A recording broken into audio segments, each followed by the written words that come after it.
ఆయనకు అందాల్సినటువంటి పూజ ఆపేసి అది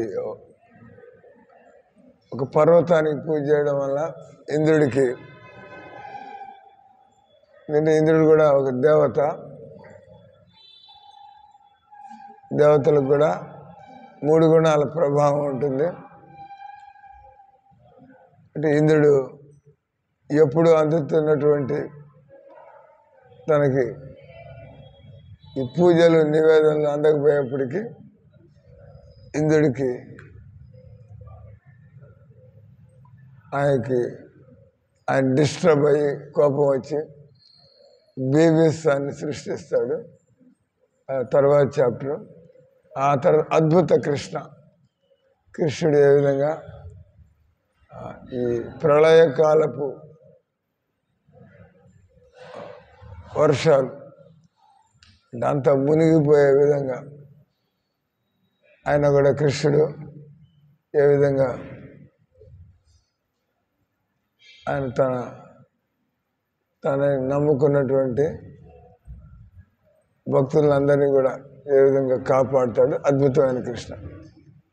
కాబట్టి ఈ 3 అధ్యాయాలు గోవర్ధన పూజ కింద మనం అధ్యయనం చేస్తాం. భగవంతుడు ఈ లీల ద్వారా,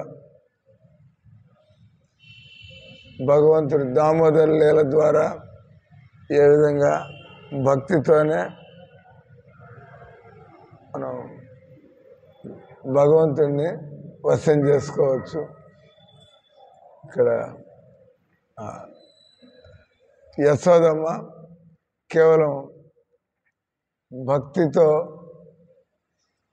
భగవంతుని ప్రసన్న, ఆమె భగవంతుని కూడా కంట్రోల్ చేయగలిగేటువంటి యశోదమ్మ కృష్ణుడు పిల్లవాడిగా ఉండి, ఏమన్నా తల్లికి పిల్లవాడిగా ఉంటే పిల్లవాడు తల్లి చెప్పినట్టు చేస్తూ ఉండాలా, తల్లి మందలిస్తూ ఉండొచ్చు, తల్లి ఏ విధంగా చేయమంటే ఆ విధంగా, నా చెప్పులు తీసుకురా, ఇది అక్కడ పెట్టు.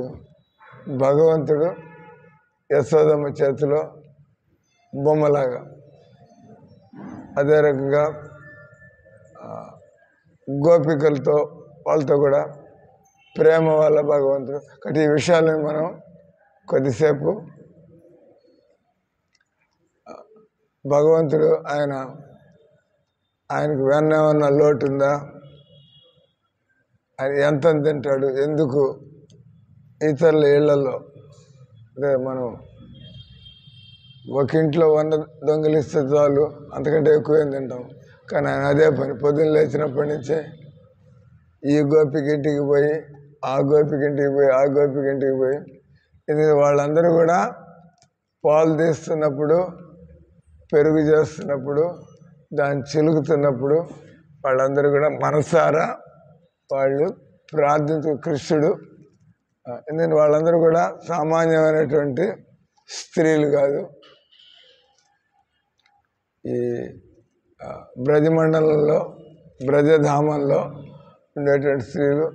ఆయన సుఖదేవ ఋషి వాళ్ళ గురించి అంటే వీళ్ళు పూర్వజన్మల్లో ఎన్ని పుణ్యాలు చేసుకుంటారు, కృతపుణ్య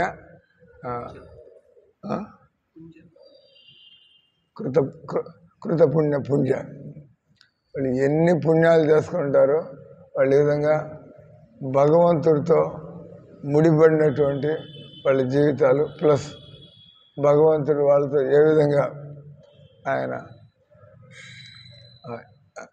ఇచ్చిపుచ్చుకోవడాలు చేస్తున్నాడు.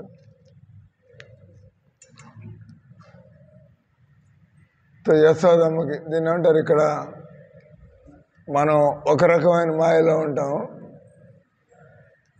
2 రకాల మాయ. మామూలుగా మనం అందరం కూడా మహామాయ అంటే మనం ఆత్మ, మనకి ఈ జగత్తుతో మనకేం సంబంధం లేదు, ఇక్కడ మనకి ఎవరితో సంబంధం లేదు. అయినా కూడా మనం ఇక్కడ సంబంధాలని సీరియస్గా తీసుకుని బతుకంతా కూడా భగవంతుని కూడా వదిలిపెట్టేసి మనం ఈ సంసారపు బంధాలను కొద్దిగా ఏదో భక్తి నేర్చుకున్న వాళ్ళు కొద్దిగా ఈ విధంగా యువతలకి రాగలుగుతారు. కానీ 99% మంది అందరూ కూడా వాళ్ళు ఎంతవరకు ఈ జీవితం అంతా కూడా అన్ని గుర్తుపెట్టుకొని ఈ సంసార విషయాలు, కుటుంబ విషయాలు, వాళ్ళ జ్ఞాపకాలు ఇవన్నీ పెట్టుకొని వాళ్ళు బహిర్ముఖులు.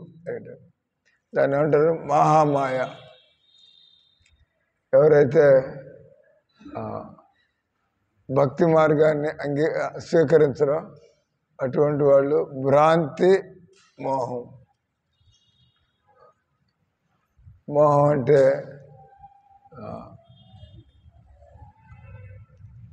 ఇల్యూజన్ నేను శరీరం అనుకుంటూ వీటన్నిటిని సీరియస్గా తీసుకుంటూ ఉంటాను. భ్రాంతి, భ్రాంతి, మోహం. మోహం అంటే అటాచ్మెంట్, భ్రాంతి అంటే ఇల్యూజను. కానటువంటి దాన్ని నిజం అనుకుని దాన్ని భ్రాంతి అంటారు. మోహం అంటే మనం ఇది లేకపోతే వీళ్ళు లేకపోతే వీళ్ళు లేకపోతే వాళ్ళు లేకపోతే మన శరీరానికి ఏమైనా అయితే దీని అంటారు మోహానికి గురవడం. Too much attachment and illusion అంటే వాస్తవం కాదు. మనకి అదే అటాచ్మెంట్ దేవుడితో ఉంటే మన జీవితం ఏమవుతుంది?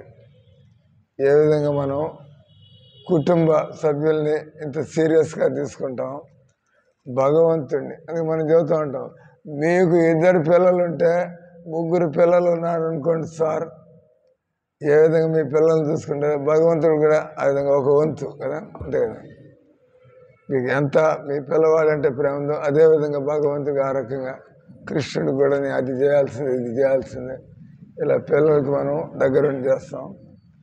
ఆ రకంగా చేస్తాం. మెల్లిగా ఆ భగవంతుడిని ఆకర్షణ మనల్ని ఈ మోహన్ నుంచి, మనని ఈ ఇల్యూజన్ నుంచి, భ్రాంతి నుంచి మనకి బయటికి తీసుకొస్తుంది. దాన్ని ఏమంటారు? మహామాయ. తర్వాత ఇంకో మాయ ఉంది. మామూలుగా భగవంతుడు ఆయన మనం చదువుతున్నట్టుగా భగవంతుడు అంటే అందరూ కూడా యమరాజు, శివుడు, బ్రహ్మదేవుడు, భగవంతుడి యొక్క అవతారాలు కూడా మనం భాగవతం చదువుతాం. ఏ విధంగా కృష్ణుని చూడడానికి విష్ణుమూర్తి కూడా ఆరాటపడతాడు. ఏ విధంగా కృష్ణుని చూడడానికి కారణోదక సాయి విష్ణు ఆయన ఎప్పుడు కృష్ణుడి దర్శనం కలుగుతుందని, అంటే భగవంతుడి అవతారాలు కూడా కృష్ణుడిని చూడాలని చెప్పి కృష్ణుడి యొక్క అందం అది. అటువంటి వ్రజధామంలో వాళ్ళకు ఉండేటువంటి వాళ్ళు కృష్ణుని భగవంతుడని కూడా వాళ్ళకి తెలీదు. కొన్ని భాగవతంలో కొన్ని ఘటనలు ఉన్నాయి. రాసలీలలు చేసిన తర్వాత కృష్ణుడు ఒకసారి వాళ్ళకి గర్వం కలుగుతుంది గోపికలకి. వాళ్ళు కృష్ణుడిని మనం ఎలా మన కంట్రోల్లో పెట్టుకున్నాం. కృష్ణుడు వాళ్ళ కోసం డ్యాన్స్ చేస్తున్నాడు, కృష్ణుడు వాళ్ళ చెమటను తుడుస్తున్నాడు, కృష్ణుడు.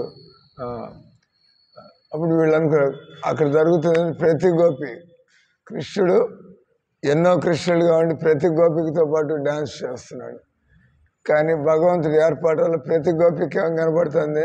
నేనే హీరోయిన్ని, కృష్ణుడు నాతో ఉన్నాడు, మిగతా గోపికలంతా కృష్ణుడు లేకుండా డ్యాన్స్ చేస్తారు. ప్రతి గోపిక కానీ నిజానికి అందరు గోపికలు కృష్ణుడితో డ్యాన్స్, కానీ ప్రతి గోపిక కనపడేది మిగతా వాళ్ళకి ఎవరికి కృష్ణుడు లేదు, నాకే దొరికాడు కృష్ణుడు. కాబట్టి వాళ్ళలో ఒక రకమైనటువంటి మదం కదా, నేను కదా నా భక్తితో కృష్ణుడిని కంట్రోల్ చేయాలి. ఎప్పుడైతే భగవంతుడు చూశాడో ఎక్కడైతే అహంకారం ఉంటుందో, ఎక్కడైతే గర్వం ఉంటుందో మనకి వెంటనే భగవంతుడు అది ఇష్టపడ్డు కదా, ప్రైడ్. భక్తుల్లో ఎప్పుడైనా అహంకారం వచ్చింది, నేను ఇంత భక్తుడిని, మిగతా వాళ్ళకంటే నేను మంచి భక్తుడిని. నిజంగా మనం భక్తుడైతే మనం భక్తుడిని అనుకోం. మిగతా వాళ్ళంతా భక్తులు, నేను భక్తుడిని కాదు.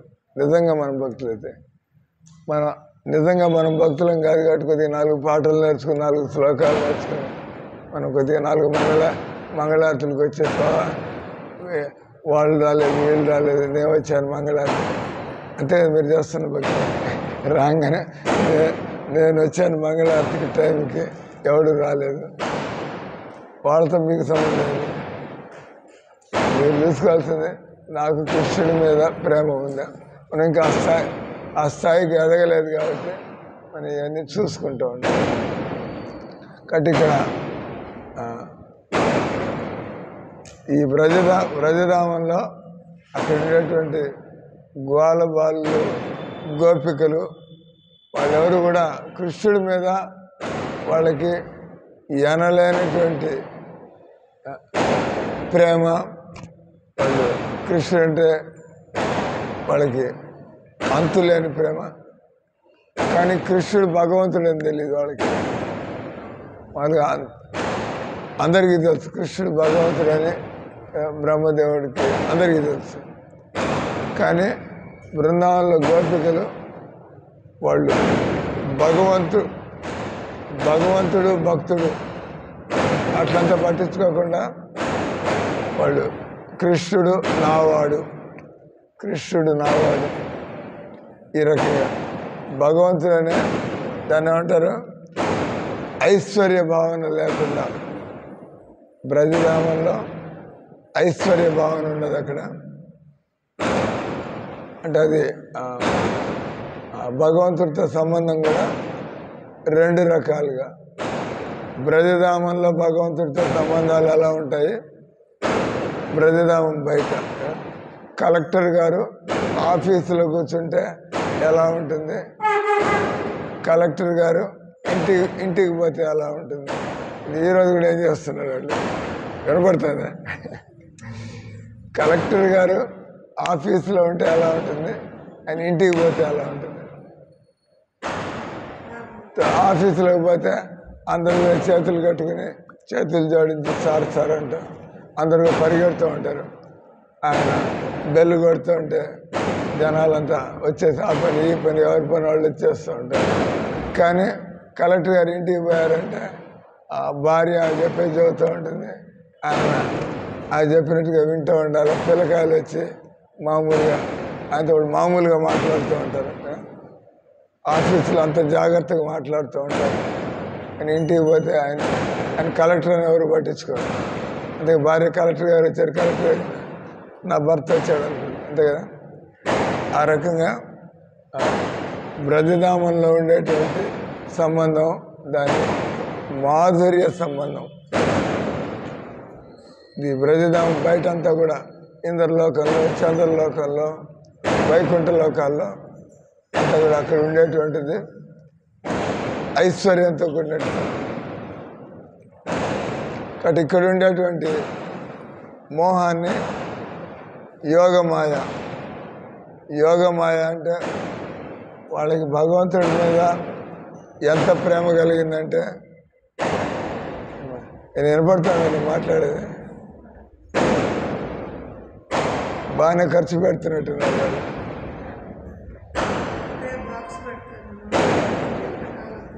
పది నిమిషాలు ఈ లోపల మన టైం అయిపోతుంది. ఆగింది, ఇంకో బాక్స్ ఆన్ చేయకుండా ఉంటుంది చాలు. ఈరోజు దాన్ని ఏమంటారు, మాధుర్య భక్తి, ఐశ్వర్య భక్తి. అంటే మనం అందరం చేసే భక్తి ప్రభుపాదులు ఉంటే ఇస్కాన్ మందిరాల్లో మామూలుగా మనం ఎదగవలసింది మాధుర్య భక్తి, సహజమైన భక్తి.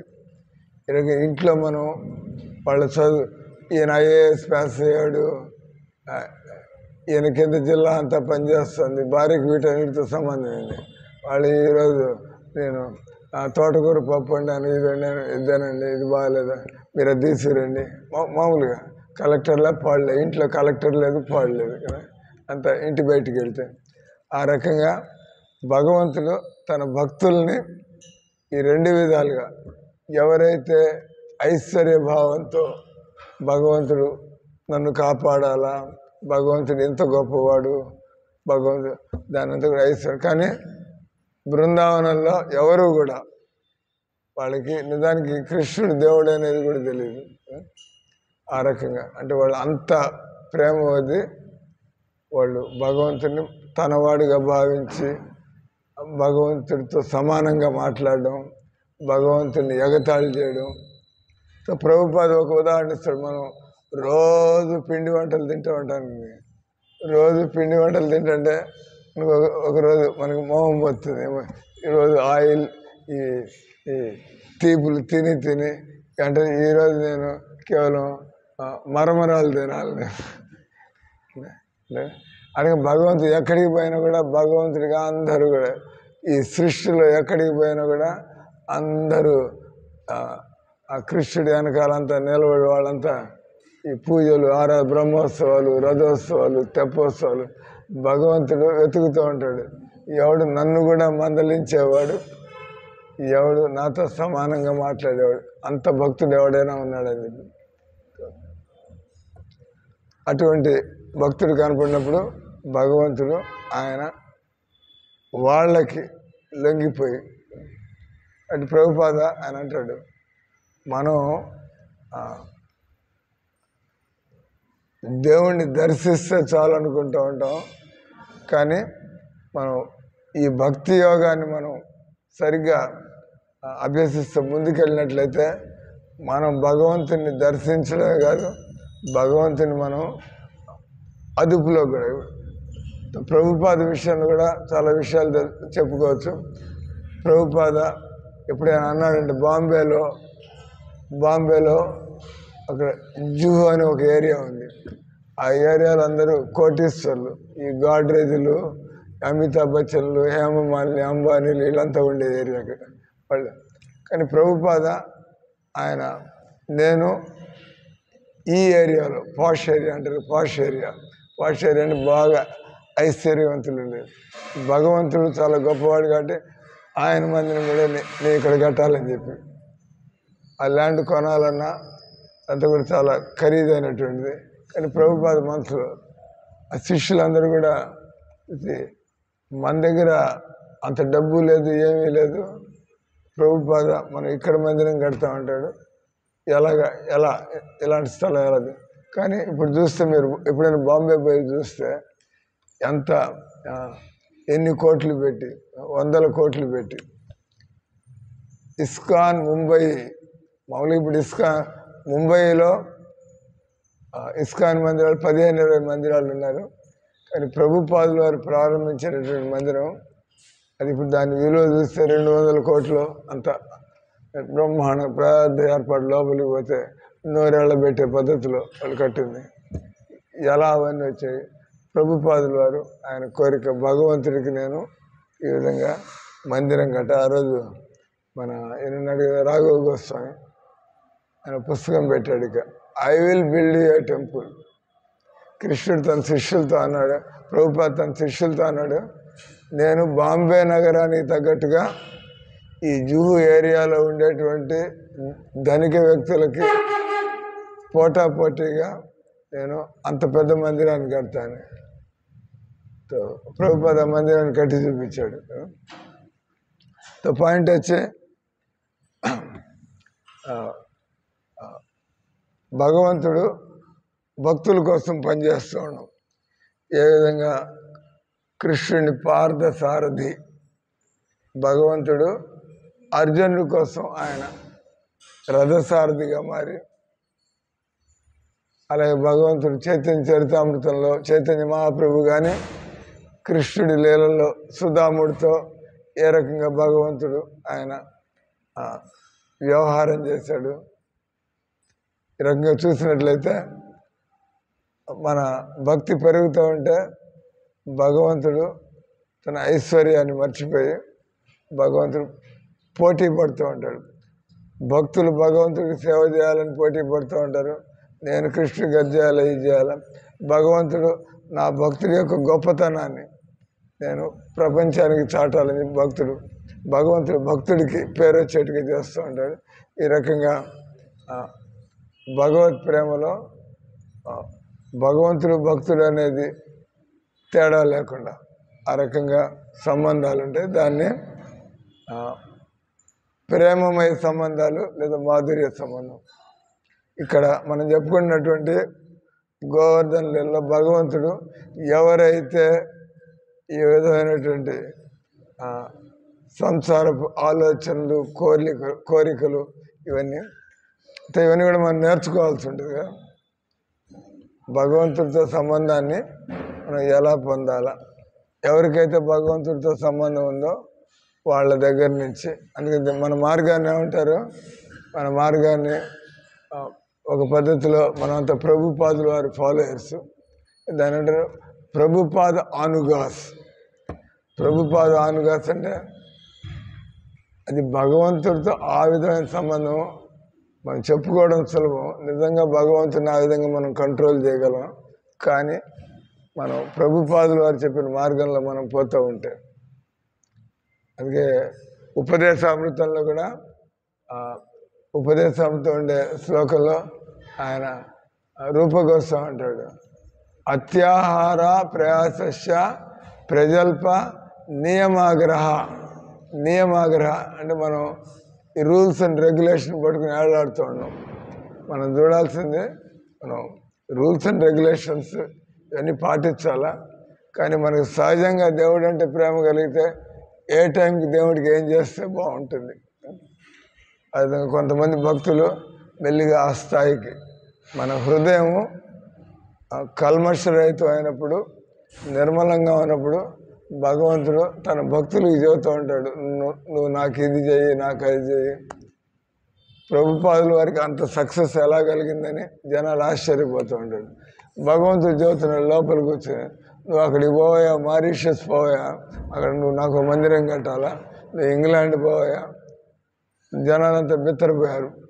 ఇంగ్లాండ్లో మీరు ఎప్పుడైనా పోతే పార్థసారథి ప్రభు వచ్చినాడు ఇంగ్లాండ్ నుంచి. మామూలుగా హరే కృష్ణ వాళ్ళు మన ఇంగ్లాండ్లోని ప్రాపర్టీ కొనడం కూడా వీలు కాదు. కానీ ప్రభుపాదుల వారు ఉన్నప్పుడు చమత్కారం ఏం జరిగింది, ఒక ఆయన లండన్లో ఆయన 10.5 ఎకరాలు, అంటే అది ఎన్ని కోట్లు అవుతుందో కదా. లండన్లో మీరు 10 అడుగులు 10 అడుగులు స్థలం కొనాలని కూడా మన వల్ల కాదు. కానీ దాని భక్తి వేదంత మేనర్ అంటారు. అంటే భగవంతుడు ఏర్పాటు వల్ల పెద్ద బాగా డబ్బు ఉన్న ఆయన పేరు జార్జ్ హ్యారిసన్ కదా. జార్జ్ హ్యారిసన్ అని ఆయన హై సర్కిల్లో పెద్ద పెద్ద ప్రోగ్రాంలు ఇచ్చి కోట్లు ఆయన ప్రభుపాదుల వారిని చూసి ఆయన ఇదైపోయినాడు.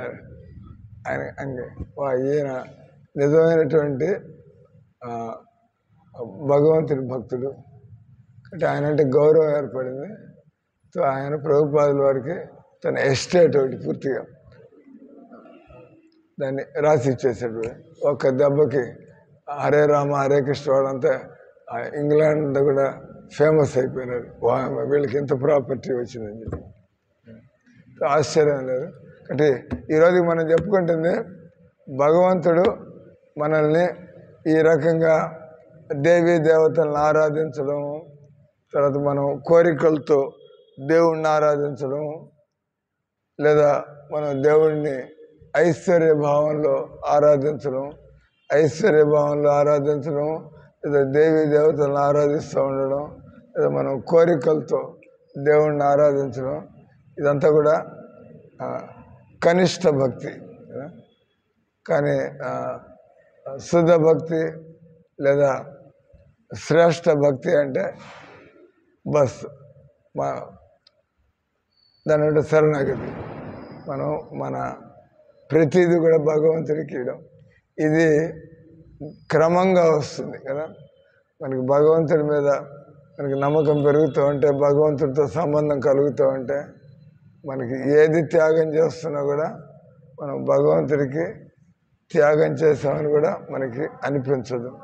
బట్ ఈ గోవర్ధన లీలలో భగవంతుడు ఆయన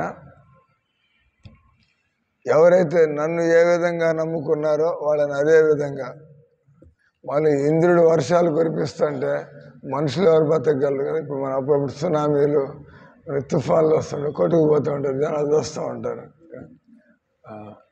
నల్లు దోమలాగా చూస్తూ ఉంటారు. కానీ భగవంతుడు మనల్ని గుర్తించినట్లయితే, శరణాగతి పొందినట్లయితే భగవంతుడు మనల్ని ఏ విధంగా కాపాడుతాడు. ఇవన్నీ కూడా భగవంతుడు లీలలు.